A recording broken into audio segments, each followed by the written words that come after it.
Assalamualaikum warahmatullahi wabarakatuh. Puji syukur kita panjatkan kehadirat Allah Subhanahu wa Ta'ala yang masih memberikan kita nikmat kesehatan serta nikmat iman. Salawat serta salam tak lupa kita kirimkan kepada Nabi Allah, Nabi Muhammad SAW, yang senantiasa menjadi tauladan bagi kita semua hingga akhir zaman. Adapun pidato yang akan saya bawakan pada kesempatan kali ini ialah pengalaman saya selama di SMP. Sebelumnya perkenalkan, saya Aulia Pilia Putri dengan NIM 11300-22074. Teman-teman sekalian, masa-masa SMP merupakan masa yang paling asik karena saya mendapatkan pengalaman yang banyak dari sana. Sebelumnya, saya ingin memperkenalkan sekolah saya terlebih dahulu. Dulu, semasa SMP, saya bersekolah di MTS Bilingual Muslimat NU Pucang, Sidoarjo.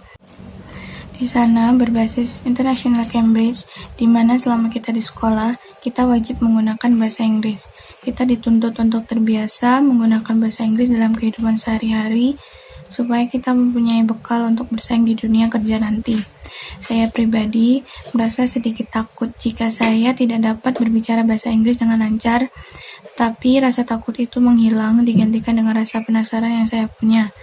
Saya mulai tertarik untuk terus belajar berbicara bahasa Inggris dan sedikit senang. Kelas 7 merupakan awal tahap saya untuk mulai belajar bahasa Inggris, di mana kita masih dituntun oleh guru, dan yang paling menarik adalah setiap selesai salat duha berjamaah, kita ada jam untuk berlatih bahasa Inggris, di mana guru akan memberikan tema topik yang akan kita tulis menggunakan bahasa Inggris tersebut. Lalu hasil tulisan kita tadi dikoreksi dengan teman sebelah dan akan dinilai berdasarkan jumlah paragraf yang kita tulis.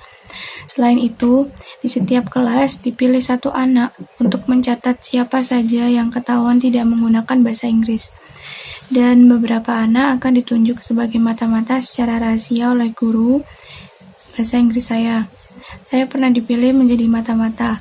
Tugas dari mata-mata adalah mengingatkan teman sekelas yang tidak menggunakan bahasa Inggris, entah itu di kelas, di kantin, sewaktu mengobrol dengan teman, maupun di masjid sekolah.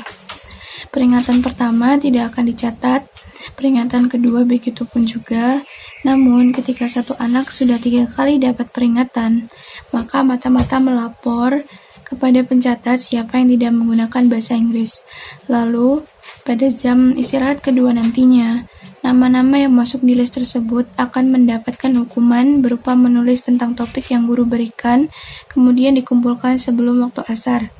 Ada juga hukuman lain, yaitu membaca Al-Quran 1 juz di ruang guru pada istirahat kedua juga. Saya pernah mendapatkan hukuman, di mana saya disuruh menuliskan topik yang diberikan oleh guru. Tulisan yang ditulis harus penuh 1 lembar kertas, dan itu merupakan pembelajaran bahasa Inggris dengan cara efektif bagi saya, karena kita terbiasa untuk menulis dan membaca kamus untuk menemukan kosakata bahasa Inggris. Yang paling serunya adalah setiap 2 minggu sekali, di hari Jumat setelah sholat duha selesai, sekolah saya akan mengadakan pengumuman kelas terbaik dan terjelek. Hal tersebut merupakan momen yang bikin khawatir sekaligus penasaran. Kelas terbaik dan terjelek dapat dilihat dari kebersihan dan juga kedisiplinan siswa dalam berbahasa Inggris. Kita akan mendapatkan 1 piala, dengan piala terbaik yang berwarna keemasan seperti piala pada umumnya, dan piala terjelek yang berwarna hitam. Kelas saya pernah mendapatkan gelar kelas terjelek pada saat kelas 8. Tapi kelas saya juga mendapatkan gelar kelas terbaik karena keadaan kelas kita yang rapi. Kelas saya juga pernah memecahkan pintu kaca karena ketidaksengajaan teman saya ketika bercanda. Di situ kami panik dan takut. Wali kelas saya menangis karena merasa anak-anaknya tidak bisa diatur dan bandel. Akhirnya, entah bagaimana ceritanya, pintu kami kembali bagus dan kami semua meminta maaf kepada wali kelas kami karena sudah menjadi beban, dan kami berjanji untuk tidak mengulangi hal tersebut. Lalu balik pada topik. Akhirnya dari pengalaman kelas 7 dan 8 inilah sekarang saya sangat menyukai pelajaran bahasa Inggris. Dan kadang saya mengobrol menggunakan bahasa Inggris lewat media sosial dengan teman saya. Saya masih belajar dan akan terus belajar hingga saya benar-benar lancar berbicara bahasa Inggris tanpa menggunakan bantuan. Tidak ada kata terlambat untuk belajar tentang apa yang kita sukai, Maka belajarlah sesuatu selagi kita bisa dan buktikan bahwa kalian mampu untuk mencapainya. Mungkin itu saja pengalaman saya yang dapat saya katakan.